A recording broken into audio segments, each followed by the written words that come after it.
What's going on, everybody? It is the one, the only Q here from Retro Q Gaming, and I know it's been a hot minute since we've had a proper video, not just a quick benchmark upload. But well, we're back today with something a little bit different. Now, this one we're going to come at from a couple of different ways, simply because, well, first off, what are we talking about here anyway? First, we're going to talk about PC specs, PC settings for current ports, current gen ports, current gen exclusive ports, and whatnot as well. There's a lot of people that have been up in arms over the increase in system requirements for games, which we'll address now in a minute.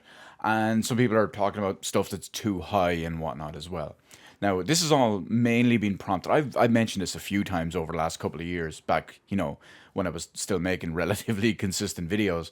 But over the last couple of years, with the advent of the Xbox Series Mess consoles, the PlayStation 5, and obviously new gen PC hardware, with games being only made for current gen and PC and cutting out the previous gen and all, there's been improvements. There's been technological improvements, of course, which have gone hand in hand with this is a higher system requirement. You may remember over the last 10 years or so that everything was held back. Everything, let's go to 2018.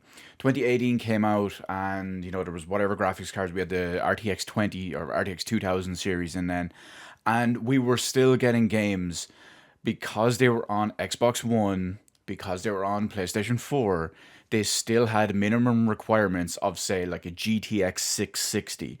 They were still targeting a base level of hardware from about 10 years prior, or, 6 years prior, whatever it was, but you get the idea. And then, of course, naturally, because games were factoring these consoles out and they're only going for the newer stuff, they were going for more powerful CPUs, more powerful GPUs as their minimum. Now, this has been a good thing. This is a good thing. Now, there's a couple of other little bits we will touch on in this video. First off, by the way, this is all prompted to have actually been made because of the recent publication of the Last of Us Part 1 PC specs, which we will go over in this video as well, because it does tie in with all of this, but not in the way that you've probably seen your second favorite YouTuber talk about them. Because, I mean, let's face it, naturally, number one here is your boy, but we all know that. It's all good. But anyway, let's touch on these real quick, okay? So before we do actually, this is the PS5 version. I was originally going to wait on the PC version, but I got bored one day and I ended up buying this. So I'm still going to buy the PC version where I can play the best version of The Last of Us Part 1. Now, let's talk about this real quick. So, what we have here is the officially provided Naughty Dog PC specs for The Last of Us Part 1. Minimum will get you 30 FPS at 720p with the low presets, your Ryzen 5 1500X, your AMD Radeon 4700. Interesting because you compare that to, say, the GTX 970 or the GTX 1050 Ti. And on top of that, you got 16 gigs RAM. We'll skip Windows 10. And then there's the 100 gig SSD. So it is recommending an SSD for everything. The game will still work on a regular hard drive. You're just going to have a bad time. You're just going to have a bad time. But then we go to recommended. Now, recommended is a decent improvement in a lot of ways, not just hardware requirements, but also the performance you'll get from it. You double your frame rate to get up to 60 FPS. You improve your resolution vastly. I think it's like 2.24 times or something like that. You'll go from 720p to 1080p, and you're getting the high presets. Of course, this will see a big improvement in, or big requirement jump as well. You'll get a Ryzen 5 3600X. You have a Core i7 8700. By the way, I forgot to mention a Core i7 4770K in the minimum one. And then on the GPU front, again, this jumps up. There's a little bit of an error here. You've got the likes of a Radeon 6800 XT, which is fine. But then you have a Radeon 5800 XT, which I'm pretty sure is not a real graphics card. I'm pretty sure it went RX 580. There was no 5000 series. I think it was just a 580 and a 590 or whatever it was. And then it jumped up to the 6000s after that. So I think that's a little bit of a misprint, but it's kind of irrelevant. You probably get the idea. And then you've got a GeForce GTX 2070 Super and a an RTX 2070 Super and an RTX 3060. 16 gigs of RAM, same Windows, same SSD space and all as well. Now, before we go any further, it's interesting to note with this one here, 60 FPS, high settings, 1080p. Now, the 2070 Super is approximately the power of a PlayStation 5. It depends on when you use the same settings, the same resolution, the same whatever on PC and get the equivalent or almost equivalent on a PlayStation 5, it comes in around, more often than not, a 2070 Super. There have been a couple of times where it's gone up to a 2080. There's been a couple of times where it's gone up to a 2080 Ti. But for the most part, about 90+% of the time, you're getting equivalent to a 2070 Super. Now, let's go on to performance, which is better than recommended, but not ultra. And before we go on to ultra, we'll talk about this as well. So with the performance one, again, 60 FPS, increased resolution of 1440p, same high presets that you have on the recommended side.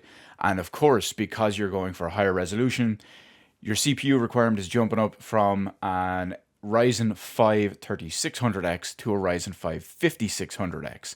Core i7 is jumping up from an 8700 to a 9700, and your GPU is increasing as well for an RX 6750 XT and a GeForce RTX 2080 Ti. It's also jumping up to 32 gigs of RAM from 16 gigs.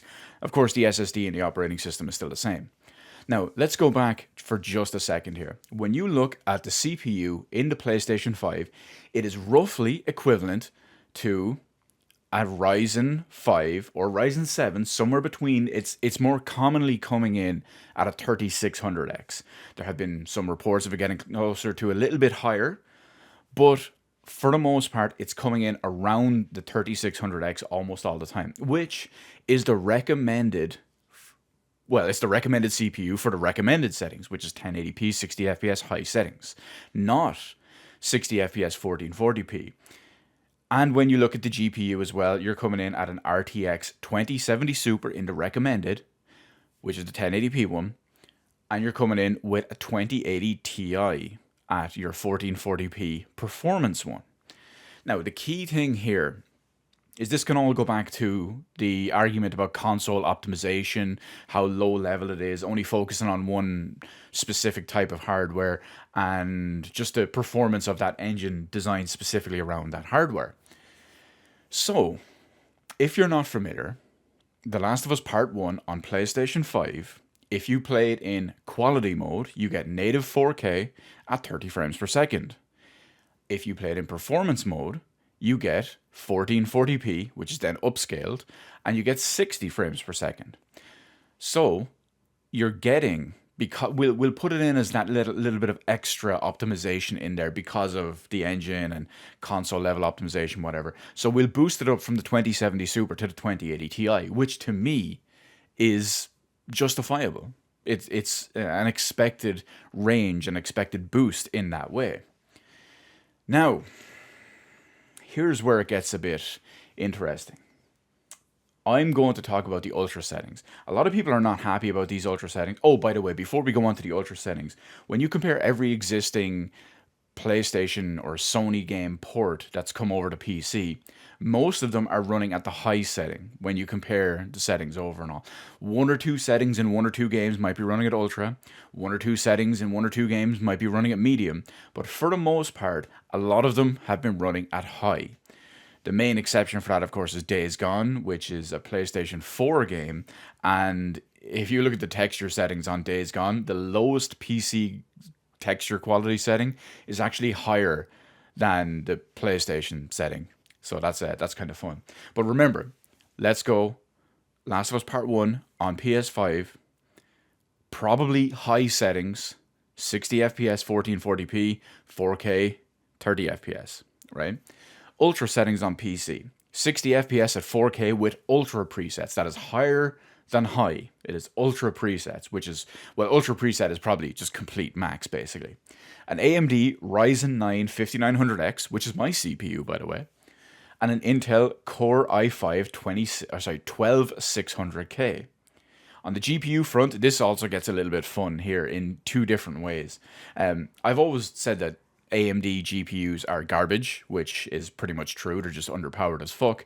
And their current highest end models in the AMD side is a 7900 XTX, followed by a 7900 XT. Now, the recommended Ultra 4K 60 FPS Ultra preset GPU from AMD is a 7900 XT with a big asterisk. This asterisk is also putting on FSR quality mode. That's not a temporal, but it's an upscaling technology. So we'll actually run it lower than native 4K and upscale it. Yikes. And then here's where another one gets a bit interesting as well. The recommended NVIDIA GPU is an RTX 4080. The rest of it we've talked about is the same: 32 gigs of RAM, 100 gig SSD in Windows, of course. But yeah, it gets a bit interesting in that way. Now, do I think, right, let me go and tackle this from where everyone else is coming from in it as well. Do I think the requirements of this game are too high? I'm going to go yes and no. So for some reason, obviously rendering 4K, native 4K, and rendering 60 plus FPS at the same time with ultra settings is obviously extremely demanding. Do I believe that requires a 4080 in a perfect world? No. No. I have this game on PlayStation 5. Obviously, it's going to be higher quality on PC, but given what I've seen on PlayStation 5, this should not require 4080. Now, having said that, if you had told me a 3080, a 3090, or a 4070, I would have accepted it. It would have made more sense to me. Of course, we can't fully comment on it until it actually comes out and we see what the improvements are with the likes of reflections and the likes of, shadows and ambient occlusion and texture quality and whatever else there might be. But we have to wait on that one just for now. But from what I've seen on the PlayStation 5, with a slight improvement or a medium improvement on PC, I cannot imagine it taking a 4080 to do that natively at 4K 60. Like I said, if you told me a 4070, 3080 Ti, or maybe a 3090, I would have understood. But I think that's a little bit high. But I'm not here to talk about the high side of it. I'm not talking about that. Remember when I said yes or no, yes and no, that I believe it is and isn't at the same time? We call it Schrodinger's PC requirements. So the reason why I don't think these are too high is this is a current gen exclusive game, current gen in PC. And based on the PC specs, well, we'll skip the minimum, but based on the PC specs, it is a relatively current gen game. Now, that's why I don't think these are too high. These are good requirements. Recommended 60 FPS 1080p high quality settings. This is using a CPU and a GPU that are roughly about 4 to 5 years old, which is fine. You wanted higher quality everything. You wanted all these things, all these to not be bound by games designed to work with old gen with a 660 and, a crappy, what did they have? AMD Bulldozer chips back then. You wanted to get away from all of that. Just because you've been beasting games with your hardware from like 2015, 2016, 2017, 2018, 2019, because you've been beasting all the games in that period of time, yeah, they were designed for hardware 8 years older than your computer. Now, we're moving forward. Now, you're going to need hardware appropriate for the game, appropriate for the era. If you're coming in to 2023 playing current gen exclusive games with 2018, 2019, 2020, 2018, 2019 hardware, concessions are going to have to be made. You have to realize the minimum has increased, the upper echelon has increased. You haven't. Now you've moved down the totem pole. You're no longer running everything at your max settings. Now, maybe you're in high. Now, maybe you're in medium. Maybe you're a mix of the two. There's a difference. You have to get with the times, and that's why I see a lot of PC gamers complaining about this. And as everyone knows, I'm a PC gamer first and foremost. And you've heard how I feel about it here. So I don't think it's too high overall. Now, the top end of it might be, we'll wait and see. I have an RTX 3090, we'll see how that goes. Technically, it's a little bit less powerful than a 4080, so maybe we'll have to turn down one or two things. Only by one setting, of course, but either that or say, if I have to turn down too much, fucking I'm buying a 4090. Anyway, that's beside the point. We'll wait and see. Game's out in about 2 weeks, just over 2 weeks, about 2.5 weeks. Yeah, we'll see how it goes. But so far, everybody cop on as far as your PC gaming side of it goes. Cop on a little bit. Realize what your hardware can and can't do. It's finally time to upgrade for many of you out there. Stop crying. Actually do it. PC hardware from whatever year doesn't stay on top forever. New stuff comes out.